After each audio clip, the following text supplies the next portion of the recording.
have a proposition for you. Let's get this party started, shall we? You regret it? Nothing could keep me from seeing you. You really looking to mess with someone like that? Don't get in the way of this investigation before it even gets off the ground. He has a message for you, too. General Hospital latest update. Sasha confronts Drew for publicly airing secrets about her baby's paternity, while Brad threatens Cyrus. Willow faces a life-altering decision as Carly calls Drew out for his affair with Willow. Meanwhile, Jocelyn digs deeper into Cyrus's dark world. Who will come out on top? Hello everyone, welcome to my channel. I hope everyone is having a wonderful day. After watching these videos, please hit the subscribe button and give this video a thumbs up.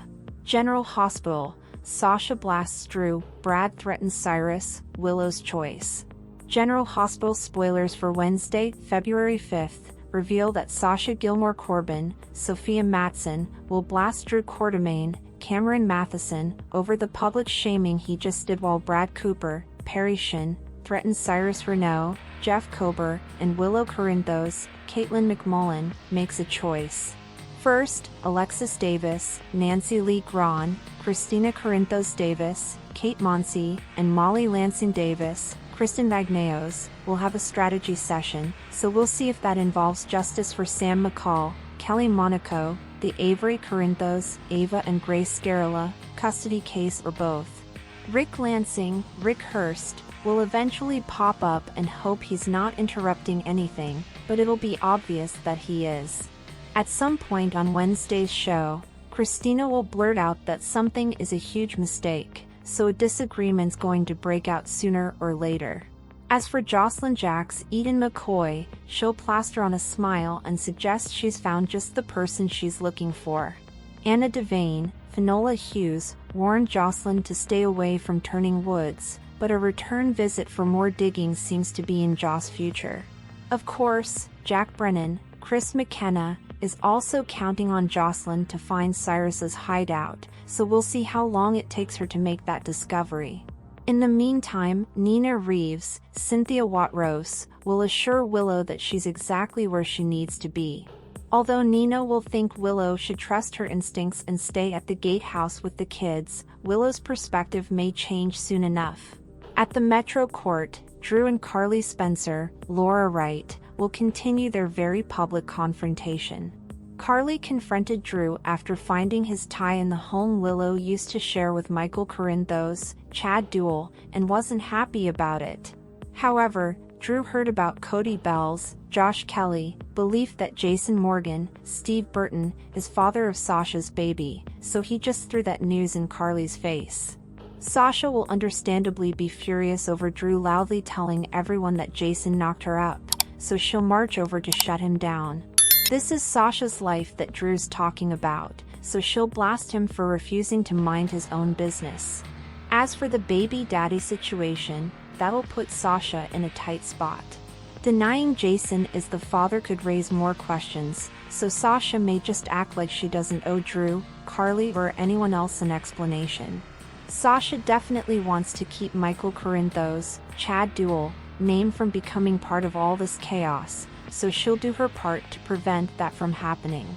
Later, Carly will open up to Lucas Jones, Van Hansis, who'll give her his opinion on something. Will Lucas urge Carly to put out of all the Willow, Drew, Sasha and Jason drama, especially when there are more important things to worry about, like keeping Jocelyn out of trouble? As for Tracy Quartermaine, Jane Elliott, she'll be enraged over the Jason father shocker on Wednesday's episode. It'll give Tracy another reason to complain, but Sasha may once again argue that this private matter isn't anyone else's concern. After Brooklyn Quartermaine, Amanda Sutton, witnesses all the Metro Court mayhem, it looks like she'll pay Willow a visit and offer updates. Brooklyn will question what Willow was thinking and may argue that it was too risky to sleep with Drew on the property he was banned from. That could leave Willow wondering if she should rethink her living arrangements. General Hospital spoilers say Willow will make a significant choice on Wednesday's episode, so that could involve moving out of the gatehouse after all. At General Hospital, Brad will catch Cyrus roaming around despite the fact that Portia Robinson, Brooke Kerr, barred him from the premises. Although Brad will warn Cyrus to leave or else he's calling the cops, Cyrus will look rather menacing and may drop a veiled threat or two. Our predictions hint that Brad could get burned if he keeps playing with fire. Today's next update, Carly calls Drew out in public for sleeping with Willow, and he retaliates by dropping a bomb on her. Today on General Hospital, Jack and Carly return to Port Charles. Jordan works with Isaiah to try and take Jens down, and Liz and Lucky share a romantic moment. Carly and Jack, now played by Chris L. McKenna, are flying back to Port Charles on a private jet. She thanks him for offering her a ride back, and he says he's glad to repay the favor as she saved his life from Valentine. They make small talk and are interrupted when his assistant calls, asking when he gets back to Port Charles. He's expecting to land momentarily. She says there is something he needs to see. In the woods, Jack meets with his associate, and she shows him where Cyrus Renault's hideout is. It's a small cabin. Cyrus comes there every few days with a bag, but she hasn't been inside to see what's in there. She was waiting for him. Jack tells her to keep tailing Cyrus, and they can return here anytime. She thinks they should gather proof, but he says their job is not to do the PCPD's job for them. This project is about seeing if Joss can trail Cyrus here, and what action she takes. Anna calls Joss to her office, and she hopes Anna has found proof that Cyrus killed Dex.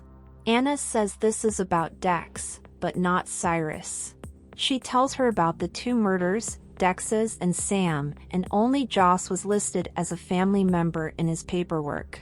That is why she is telling her this, just as she told Sam's family. Joss asks if she told the hospital that the killer may be Cyrus. Anna says she did not, as she has no proof against him. Joss worries he could kill again, but Anna explains he no longer has access to patients at General Hospital.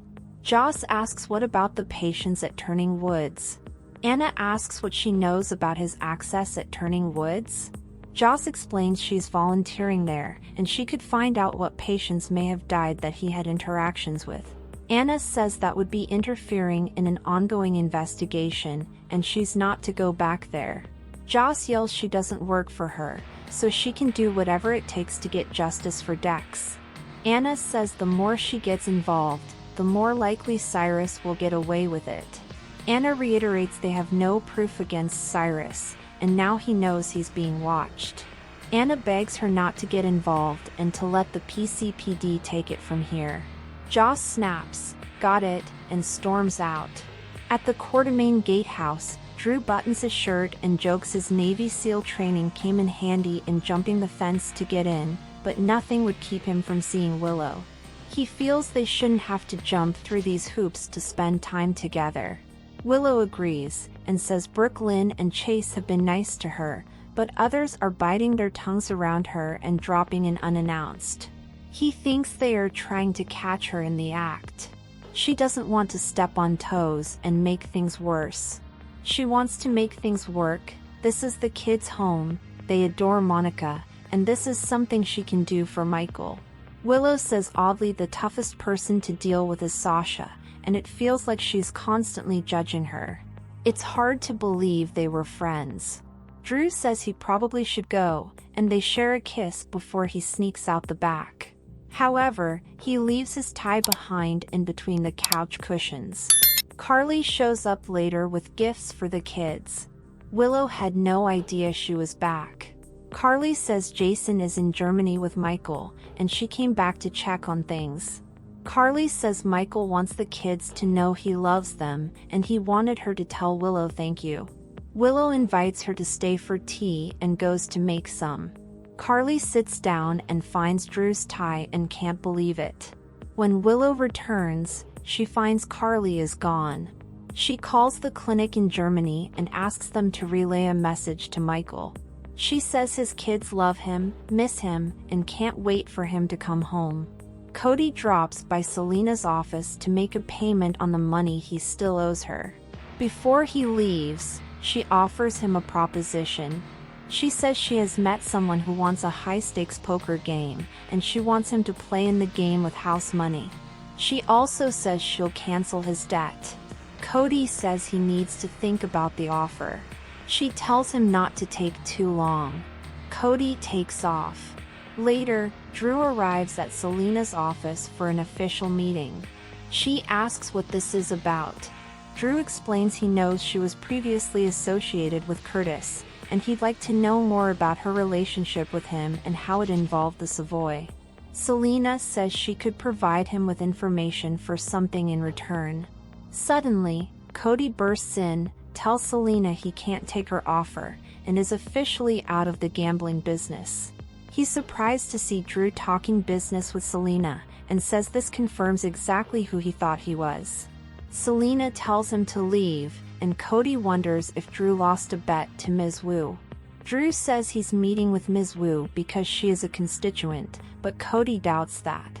He tells Drew he's just like his brother, who knocked up Sasha. Selena again screams at Cody to leave. Selena's bodyguard shows up and drags Cody out. At Liz's place, Lucky tells her that he stopped Jason from killing Sidwell, and he's not sure if he regrets it now. He knew letting Jason kill Sidwell would have been for revenge, a burden he didn't want to carry. Liz asks what it would have been revenge for. Lucky tells her that he had to play poker with Sidwell to stay alive. He knows it's crazy, but he felt like his dad was guiding him through the games. Liz doesn't think it's crazy. Lucky admits she helped him too. Liz wonders how she helped him. He says he tried to escape once and was badly beaten. He was lying on the floor thinking it was over for him, but then he had a vision of her. He explains she told him not to quit, to get up and fight. Liz asks if she said anything else. He says maybe and laughs that he assumed she wasn't back here dreaming of him. She thinks he knows her so well that he knew what she'd say to him. He says anytime he needs reminding there is good in the world, he thinks of her, and she's gotten through him a lot. She tells him she's just a regular person and has flaws like anyone else. She can't be anyone's angel. Lucky doesn't need her to be an angel, but just to be herself. He pulls up an old song on his phone he recalls them dancing to at Luke's years ago, and they dance and gaze into one another's eyes. At the Metro Court, Tracy asks Brooke Lynn where everyone is as they are supposed to be meeting for deception business. Lucy shows up and suggests they get this party started. At the bar, Isaiah approaches Jordan and Jens and asks Jens if he's back to kill him. Jens apologizes to Jordan and says he and Isaiah had a misunderstanding in Africa.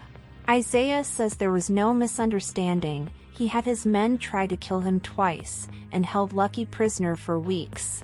Lucy intervenes and suggests their deputy mayor and newest hero surgeon try and get along with their new entrepreneur resident. Isaiah tells Lucy whatever money Sidwell brings into Port Charles is blood money. Jordan tells Isaiah that whatever issues he has with Jens, he should take them elsewhere, and she and Jens were having drinks. Isaiah storms off, and Lucy gets back to her meeting. Jordan asks Jens what Isaiah's issue with him is. Jens claims he hired Isaiah to be his personal physician, but Isaiah didn't like his conditions and departed. Jens asks to make up for this by buying her dinner this week. She suggests he call her office and make an appointment. Jens looks forward to it and departs. Jordan then texts Isaiah and asks where he is. Back at the deception table, Lulu shows up and Brooke Lynn didn't know she was attending.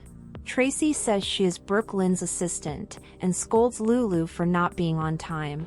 She is also annoyed that Lucy is being a social butterfly at the bar instead of focusing on the company. Maxie soon joins them, and they talk about Natalia and Sunny going to LA to have their products featured in boutiques there. Tracy complains they are paying for a romantic getaway for them. Maxie says they can have this meeting without Tracy if she's going to be negative. Sasha arrives, followed by Felicia, and they grab a table after some snarky interaction with Tracy. They talk about her pregnancy. Felicia asks if there is a way to get the father's medical records. Sasha says if the information is ever needed, she's confident that the father will help her. Drew waltzes in and meets with Anna to discuss congressional business and the fight against organized crime. He'll be happy to get her the funding needed to take any individuals involved in the mob off the street, starting with Sonny and Jason. Suddenly, Carly appears and yells at Congressman Quartermain that he left his tie at Michael's house while he was having sex with his wife. Everyone in the restaurant gasps in shock. Carly throws the tie, which she bought him, in his face and calls him a sleazy son of a bitch. Drew says they shouldn't talk about this in public. She screams Michael is fighting for his life, and he's still sleeping with his wife in his house, on property he's been banned from. Carly yells she wants everyone to know how pathetic he is, and that she hopes Jason beats the hell out of him again. She says he isn't half the man Jason is. Drew says the joke's on her, as Jason knocked up Sasha Corbin, the family cook. More gasps, and Felicia looks at Sasha with shock. Jordan meets Isaiah at the surf lodge. Isaiah warns her that Sidwell is dangerous, reminding her that she saved him from his assassin once. She shouldn't be messing with someone like Jens. Jordan explains Sidwell is clearly interested in her, so she can use that to get evidence on him. Isaiah says she's not a cop anymore, so go to the cops.